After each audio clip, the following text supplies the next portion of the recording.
Hello friends, welcome to the Indian Polity multiple choice questions. In this video we are going to discuss 10 multiple choice questions on a very important topic, that is the President of India. So if you have not watched the previous videos, do check out on our YouTube channel. So let us start. First question is, which of the following veto powers is not enjoyed by the President of India? The options are A. Qualified veto, B. Suspensive veto, C. Absolute veto, or D. Pocket veto.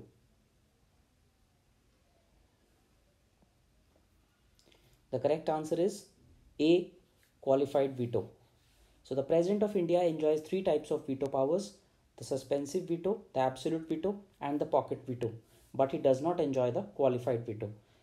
If we talk about the difference between these types of vetoes, pocket veto is when a president does not take any decision on a bill passed by the parliament and simply keeps it in his pocket. Absolute veto is when the president does not take a decision on a bill passed by parliament for a considerable period of time so that the situations may change.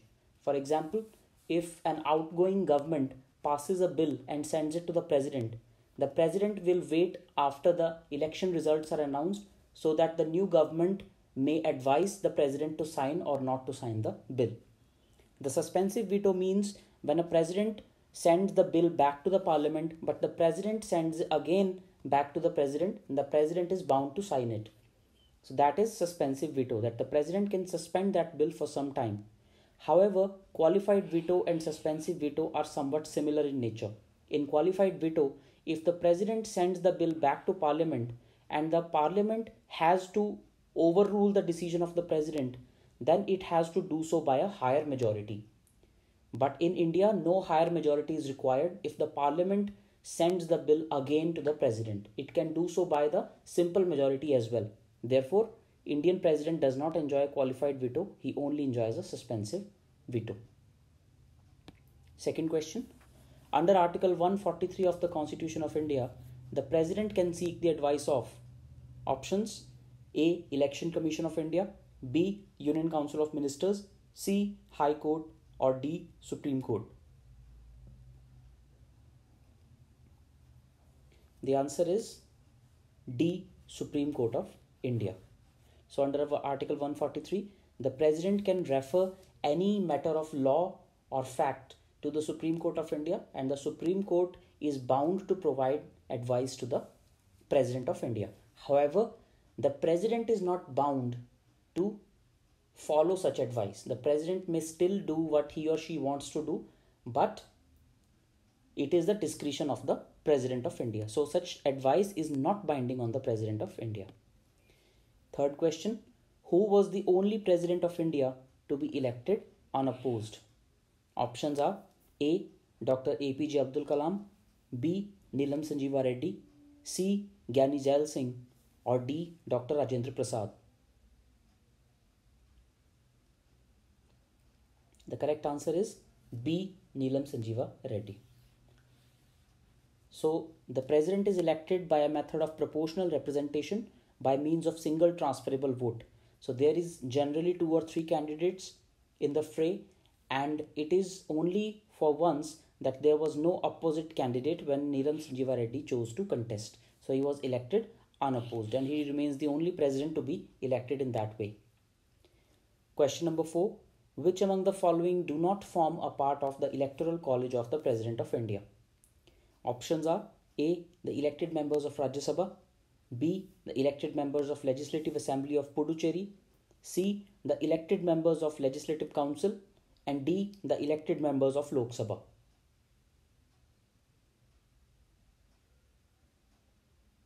Correct answer is C. Elected members of Legislative Council. So the elected members of both the houses of parliament as well as the legislative assemblies of all the states and the legislative assemblies of Puducherry and Delhi are eligible to vote for President of India. Now the legislative assembly of Jammu and Kashmir is also added to the list of UTs who are eligible to vote. So now the UTs of Puducherry, Delhi and J&K are eligible. Fifth question. Which among the following situations warrant the president to exercise his or her discretionary powers? The options are hung parliament after Lok Sabha elections, B. Exercise of pocket veto, C. When the Prime Minister dies in office, or D. All of the above.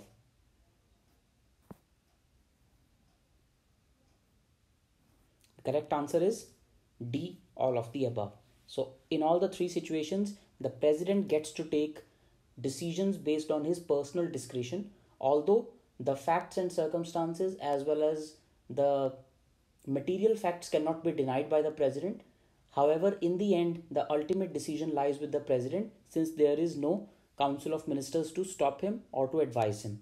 For example, when after a general election, a hung parliament, that means when no single party gets a majority in the Lok Sabha elections, the president gets to choose whom to invite to form the government. So for that, the president has to satisfy himself or herself that such a candidate enjoys the majority or the confidence of the Lok Sabha. The second is exercise of pocket veto. So if any bill is sent to the president may indefinitely sit over that bill if it is an ordinary bill. So it is very important that pocket veto can be exercised only in case of an ordinary bill. It cannot be exercised in case of money bill or a constitutional amendment bill. Because in case of money bill and constitutional amendment bill, the president is bound to sign the bill. Third is when the prime minister dies in office. So when the prime minister who is serving dies suddenly in office, the president gets the discretion to choose who will get to become the next prime minister. However, there are two situations in this. If the party is enjoying a majority in the Lok Sabha, or if the party is not enjoying a majority in the Lok Sabha. So in case the party is enjoying majority, the president is bound by the advice of that party. But if the party has lost its majority or is in a coalition government, then it is the discretion of the president. So the answer is all of the above. Sixth question. The president may tender his or her resignation to whom? The options are A. The Vice President of India, B. The Chief Justice of India, C. The Speaker of Lok Sabha, or D. The Prime Minister of India.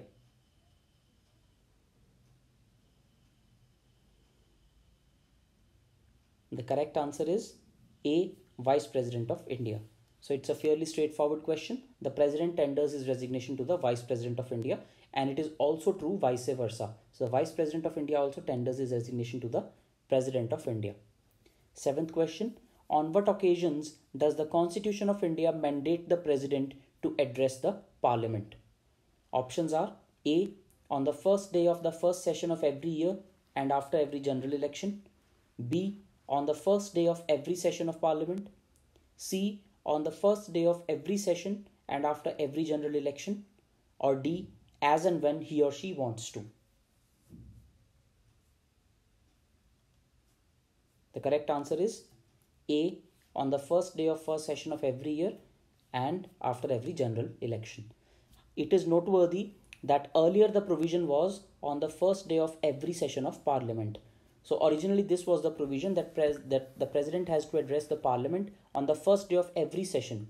And notably the Parliament holds 3 sessions every year: the budget session, the monsoon session and the winter session. So this provision was found to be too extreme. That's why it was changed by the first Constitutional Amendment Act, and it was changed to this, that the President will address the Parliament on the first day of the first session of every year, that is in the month of January or February, and after every general election. So this is the provision. Eighth question. The motion for introduction of the resolution seeking impeachment of the President can be moved if at least dash members of a House of Parliament give in writing to the presiding officer. The options are 2/3, 1/3, half, or 1/4. The correct answer is D, 1/4. So for the purpose of introducing a resolution, 1/4 members have to give in writing to the presiding officer of that house. Then the motion is admitted. After that, the house votes for the removal of the president, and that has to be done by 2/3 majority. Then the motion goes to the second house, and the second house acts as investigating house. So after the investigation, the report is tabled in that house, and then the second house takes up the voting, and if the second house also passes the motion with two-third majority, the president stands impeached. So you have to pay attention that it is only asking for the majority that is required for introducing the resolution, which is 1/4. Ninth question. As compared to the governor of a state, the president has exclusive power with regard to, options are A. Pardon in case of capital punishment, B. Relief to a convict in case of court martial, C. Pardon to a convict vis-a-vis a union law, or D. All of the above. The correct answer is D. All of the above. So all these three powers are exclusive to the President of India, and these cannot be enjoyed by the governor of a state. Last question. Choose the correct statement. A. For a person to contest the election of president, he or she should be a member of parliament. B. In context of powers and stature, the President of India can be compared with the Queen of England. C. The process for removal of president is same as that of removal of a Supreme Court judge. Or D. All of the above. The correct statement is B. In context of powers and stature, the President of India can be compared with the Queen of England. So the first statement is incorrect. A person should not be a member of parliament to become president, and also the process for removal of president is not same as that of removal of a Supreme Court judge. There are various variations as far as this procedure is concerned, and one of the main reasons for that is that the procedure for removal of president is given in the Constitution of India, whereas the procedure for removal of a Supreme Court judge is given under the Judges Inquiry Act of 1968. So the procedures are somewhat similar in nature, but they are not same.